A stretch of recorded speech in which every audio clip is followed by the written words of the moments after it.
जैसा कि आप थंबनेल में देख चुके होंगे, आज हम बात करेंगे रीड शिक्षण विधियाँ, हैंडराइटिंग नोट्स।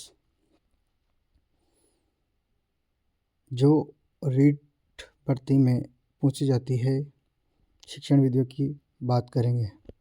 तो शिक्षण विधियाँ दो प्रकार की होती है, एक प्रभुत्ववादी विधियाँ, एक होती है जनतांत्रिक विधियाँ।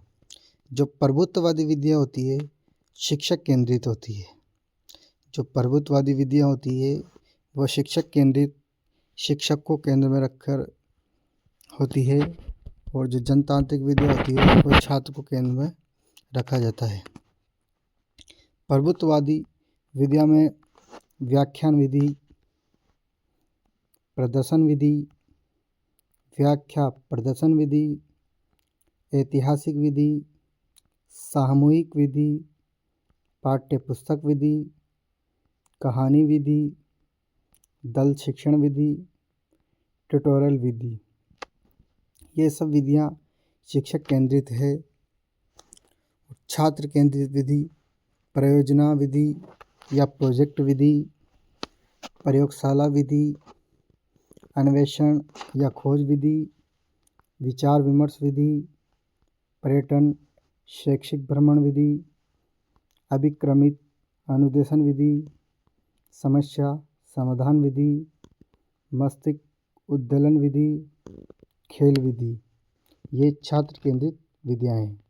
तो सबसे पहले अपन बात करेंगे प्रभुत्ववादी विधियों में सबसे पहले व्याख्यान विधि के बारे में। व्याख्यान विधि, इस विधि को भाषण विधि या कथन विधि के नाम से भी जाना जाता है। इस विधि में शिक्षक किसी विषय विशेष पर कक्षा में व्याख्यान देते हैं तथा छात्र निष्क्रिय होकर सुनते हैं। इस विधि में टीचर कोई भी टॉपिक हो जिस पर अपनी व्याख्या करता है और जो छात्र होते हैं वो निष्क्रिय होकर सुनते हैं। इस विधि की विशेषता यह है कि यह विधि आर्थिक दृष्टि से उपयोगी है, क्योंकि इसमें वैज्ञानिक सामग्री व उपकरणों की आवश्यकता नहीं होती। इसमें बालकों को ध्यान केंद्रित करने की आदत पड़ जाती है। इस विधि की इम्पोर्टेंस ये है कि इसमें जो बालकों को ध्यान होता है वो आदत पड़ जाती है, बालकों का ध्यान केंद्रित होता है। यह दल विषय वस्तु व विद्यार्थियों की आवश्यकता अनुसार शिक्षण कार्य को प्रभावी रूप से संपादित करते हैं। सर्वप्रथम इस विधि का प्रयोग 1955 में अमेरिका के हार्वर्ड विश्वविद्यालय में किया गया था।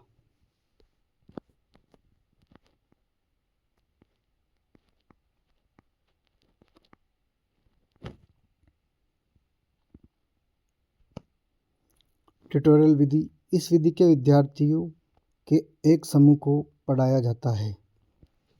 ट्यूटोरियल विधि में, इस विधि में जो विद्यार्थियों का एक समूह होता है उसमें विद्यार्थी के एक समूह को पढ़ाया जाता है।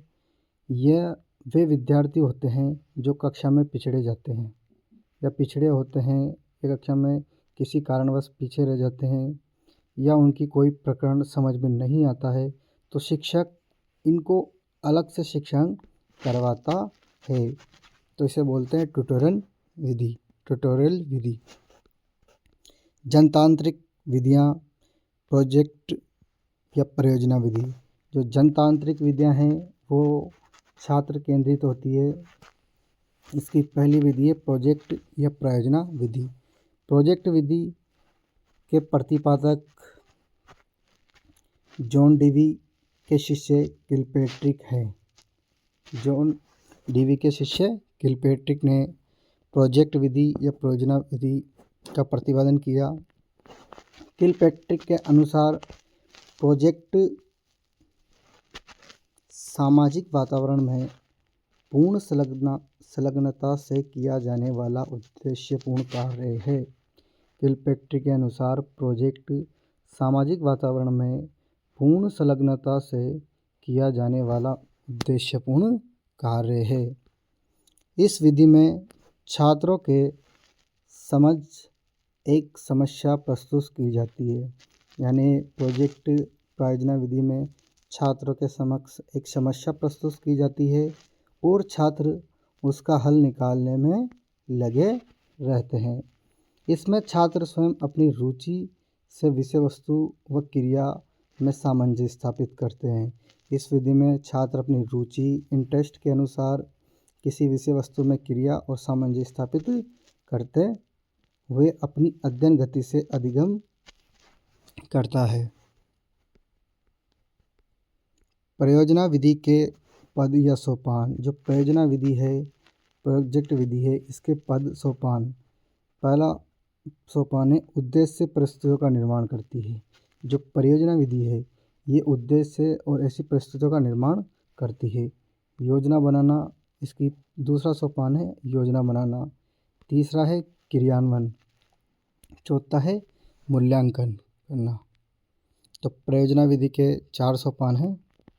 वर्तमान समय में पद परिस्थिति प्रदान करना, प्रोजेक्ट का चुनाव और उसके उद्देश्य का स्पष्टीकरण, परियोजना का नियोजन या कार्यक्रम बनाना, प्रोजेक्ट का क्रियान्वयन, प्रोजेक्ट का मूल्यांकन, प्रोजेक्ट का अभिलेखन या आलेखन। प्रोजेक्ट के प्रकार, टाइप्स ऑफ प्रोजेक्ट। छात्र संख्या के आधार पर प्रोजेक्ट, व्यक्तिगत, सामूहिक। छात्र संख्या के आधार पर प्रोजेक्ट होते हैं, व्यक्तिगत होते हैं, सामूहिक होते हैं। समय की दृष्टि के आधार पर प्रोजेक्ट, लघु योजना, वृहद योजना। उद्देश्य के आधार पर प्रोजेक्ट, भौतिक वस्तु का निर्माण, सीखने की योजना, समस्यात्मक योजना। इस विधि में शिक्षण विषय वस्तु के सैद्धांतिक पक्ष को व्याख्यान विधि द्वारा स्पष्ट करता है तथा व्यावहारिक व जटिल विषय वस्तु का स्पष्टीकरण प्रदर्शन विधि द्वारा करता है। सामूहिक वाद विवाद विधि। सामूहिक वाद विवाद विधि। इस विधि के अन्य नाम हैं सामूहिक परिचर्चा विधि, सामूहिक विचार विमर्श या सामूहिक गोष्ठी विधि। इस विधि में सामूहिक परिचर्चा अर्थात विद्यार्थियों के मध्य होने वाले पारस्परिक वाद विवाद व विचारों के आदान प्रदान को शिक्षण अधिगम प्रक्रिया का मुख्य आधार बनाने का प्रयत्न किया जाता है। विचार विमर्श पद्धति के पद, विषय का चयन, सिलेक्शन ऑफ सब्जेक्ट, विचार विमर्श हेतु तैयारी, प्रिडिक्शन ऑफ डिसिप्लिन, विचार विमर्श का संचालन या क्रियान्वयन, विचार विमर्श का मूल्यांकन। वाद विवाद विधि के प्रकार। जो वाद विवाद विधि है वो 2 प्रकार है, अनौपचारिक वाद विवाद, औपचारिक वाद विवाद। Informal decision, formal decision.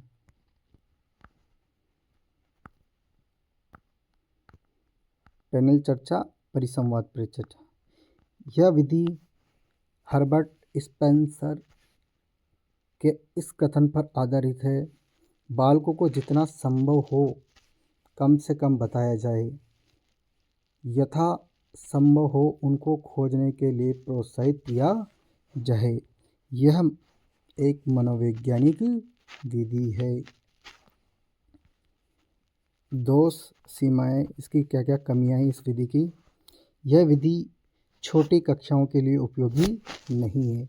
यह विधि है जो छोटी कक्षाओं के लिए उपयोगी नहीं है। यह दीर्घ व खर्चीली है। यह विधि दीर्घ व खर्चीली है। इसमें पाठ्यक्रम को समय पर पूरा करने में कठिनाई आती है। इस विधि में पाठ्यक्रम को पूरा करने में कठिनाई आती है। इस विधि के लिए समस्या का निर्धारण करना कठिन है। इस विधि के लिए समस्या का निर्धारण करना कठिन है। विचार विमर्श विधि। विचार विमर्श विधि। विचार विमर्श को चर्चा परिचर्चा विधि भी कहते हैं। विचार विमर्श विधि होती है, इस विधि को चर्चा या परिचर्चा विधि भी कहते हैं। इस विधि में शिक्षक तथा विद्यार्थी सहयोगपूर्ण ढंग से किसी समस्या या प्रकरण पर बातचीत करते हैं। इसमें विद्यार्थी को अपनी बात कहने, सुनने और प्रश्न करने का पूरा अवसर प्राप्त होता है। यह विधि पूर्णतः लोकतांत्रिक विधि है। यह विधि पूर्णतः क्या है? लोकतांत्रिक विधि है। इस विधि के महत्वपूर्ण घटक हैं शिक्षक, विद्यार्थी समूह, समस्या, समस्या का समाधान। विचार विमर्श विधि के सोपान: समस्या की प्रस्तुति, समस्या तथा समाधान के स्रोतों से अवगत कराना। इसमें कम समय में विषय वस्तु का ज्ञान सरल, सुगम व बोधगम्य तरीके से कराया जा सकता है। कई परिस्थितियों में यह विधि विशेष रूप से उपयोग है। किसी पाठ की प्रस्तावना व सारांश करते समय, प्रयोग से संबंधित निर्देश देते समय, कठिन प्रसंगों को स्पष्ट करते समय, महान व्यक्ति वैज्ञानिक की जीवनी से परिचित कराते समय। इस विधि के दोष: प्राथमिक कक्षाओं के लिए उपयोगी नहीं है। यह विधि मनोवैज्ञानिक है। इस विधि में व्यवहारिक ज्ञान की प्राप्ति नहीं हो पाती है। केवल कुशल तथा योग्य अध्यापक ही इस विधि का अनुसरण कर पाते हैं। प्रदर्शन विधि। इस विधि में किसी तथ्य, नियम, सिद्धांत, संरचना, कार्यप्रणाली को दृश्य रूप में स्पष्ट किया जाता है। अर्थात इस विधि में किसी वैज्ञानिक घटना की दृश्य रूप में प्रस्तुत किया जाता है। यह विधि मूर्त रूप और अमूर्त शिक्षण सूत्र पर आधारित है। सोपान, पद या स्टेप: अध्यापक द्वारा तैयारी व योजना बनाना, पाठ की प्रस्तावना करना। प्रयोगशाला विधि: यह पूर्ण क्रियात्मक विधि है जिसमें विद्यार्थी स्वयं क्रिया करते हुए सीखता है। गणित व विज्ञान विषय में यह विधि उपयोगी है। यह विधि स्थूल से सूक्ष्म की ओर, ज्ञात से अज्ञात की ओर करके सीखने आदि पर बल देती है। शिक्षण सिद्धांतों पर आधारित है। इस विधि में छात्र व अध्यापक दोनों सक्रिय रहते हैं। इस विधि की महत्वपूर्ण बात यह है कि इसमें छात्र और अध्यापक दोनों ही क्या होते हैं? सक्रिय होते हैं, यानी सक्रिय रूप से भाग लेते हैं। अध्यापक छात्रों को आवश्यक दिशा निर्देश प्रदान करके उनका मार्गदर्शन करने के साथ साथ उनके कार्यों का निरीक्षण करता है। इस विधि की दोष सीमाएं: प्रत्येक प्रकरण को इस विधि से पढ़ाया जाना संभव नहीं है। यह विधि अत्यंत खर्चीली है तथा समय भी अधिक लगता है। सभी शिक्षक इस विधि का प्रभावशाली उपयोग नहीं कर सकते। अन्वेषण खोज विधि, अन्य नाम है इसका अनुसंधान विधि, ह्यूरिस्टिक विधि, स्वतः ज्ञान विधि। इसके प्रवर्तक है H.J. आर्मस्ट्रॉन्ग। ह्यूरिस्टिक शब्द की उत्पत्ति ग्रीक भाषा के ह्यूरिस्को से मानी जाती है, जिसका अर्थ होता है मैं खोजता हूँ। इस विधि में बालक स्वयं एक खोजी रूप में कार्य करता है तथा समस्याओं के समाधान करता है। कार्य गोष्ठी विधि: इस विधि में वाद विवाद का एक विस्तारित रूप है। यह विधि वाद विवाद का एक विस्तारित रूप है। इस विधि में रचनात्मक कार्य में विशेष बल दिया जाता है। इस विधि में रचनात्मक कार्य पर विशेष बल दिया जाता है। इसमें विचार पक्ष की अपेक्षा कार्य पक्ष पर बल दिया जाता है। इस विधि के गुण: इसमें समूह का नेतृत्व करने का अवसर मिलता है, जिससे यह छात्रों में नेतृत्व क्षमता के विकास में सहायक है। मिलजुल कर कार्य करने पर परस्पर सहयोग की भावना का विकास होता है। वाद विवाद द्वारा विद्यार्थी सामूहिक रूप से निर्णय करना सीखते हैं। इसमें छात्रों के में तर्क शक्ति, आलोचनात्मक चिंतन व मानसिक शक्तियों का विकास होता है। यह छात्रों में क्रियाशील बनाए रखती है। दोष: बोलने में दक्ष विद्यार्थी वाद विवाद में प्रभुसत्ता बना लेते हैं। जिसमें शर्मीले व मंद बुद्धि वाले विद्यार्थियों हेतु बहुत ज़्यादा लाभदायी नहीं है। कई बार निरर्थक वाद विवाद हो जाने पर भी श्रम व समय का अपव्यय होता है। इसके द्वारा संपूर्ण विषय वस्तु का शिक्षण संभव नहीं होता। ऐतिहासिक विधि, अतीत की सहायता से वर्तमान को समझने की विधि। इस विधि का शिक्षण में विशेष महत्व है, क्योंकि कुछ विषय ऐसे होते हैं जिससे बिना पुस्तक को पढ़ाना या पढ़ना असंभव होता है। इस विधि में पुस्तक पढ़कर ज्ञान प्रदान किया जाता है, जिससे समय व श्रम की बचत होती है। पाठ्य पुस्तक विधि, यह विधि बहुत ही प्राचीन एवं सरल विधि है। पी.वाई. यंग के अनुसार आगमनों के सिद्धांतों के आधार पर अतीत की उन सामाजिक शक्तियों की खोज है जिन्होंने वर्तमान को ढाला है। कहानी विधि, इस विधि में अध्यापक शिक्षण को कहानी के माध्यम से पढ़ाता है। इस विधि में बच्चे केवल सुनता है।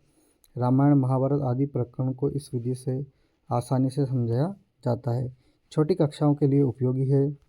दल शिक्षण विधि, अन्य नाम टोली शिक्षण।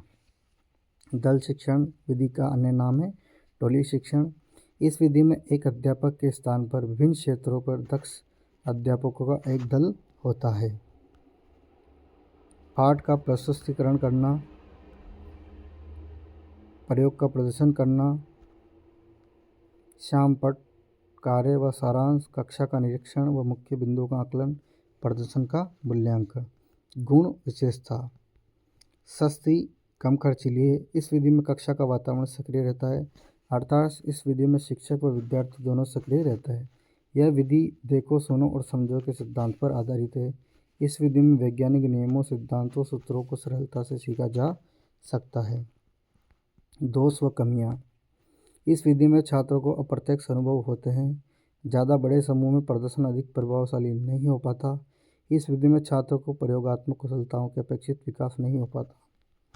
व्याख्या प्रदर्शन विधि, यह व्याख्या व प्रदर्शन विधि मिला जुला रूप है जिसमें इनकी कमियों को दूर किया जाता है।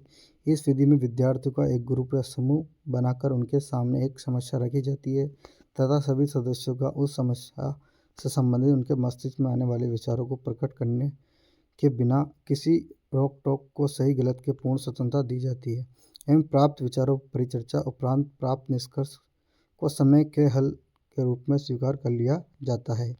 पद सोपान स्टेप 1987 में विल्सन ने दिए।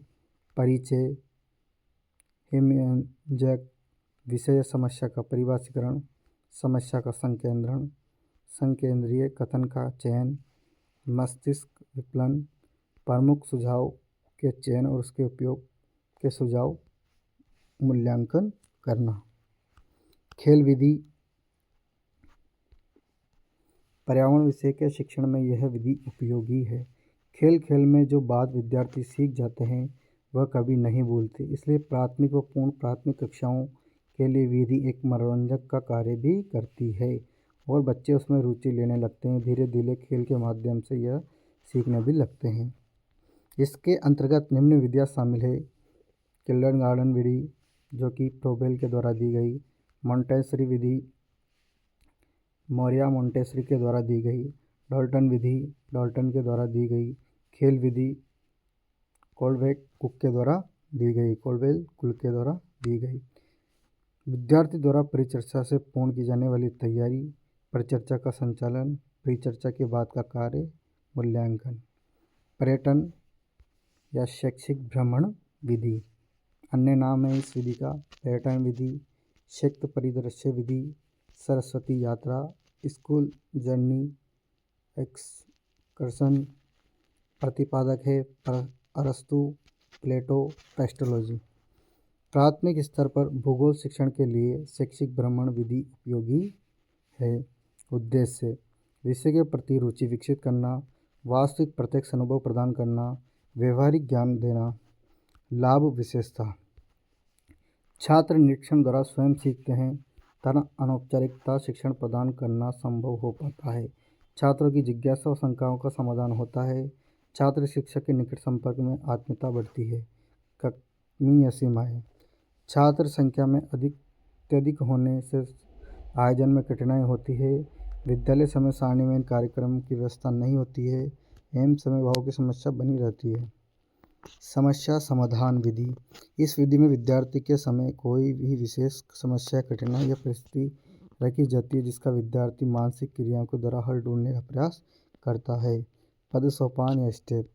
समस्या का चयन, समस्या का प्रस्तुतिकरण, परिकल्पनाओं का निर्माण, आंकड़ों का विश्लेषण, आंकड़ों का संग्रह, आंकड़ों का विश्लेषण। लाभ।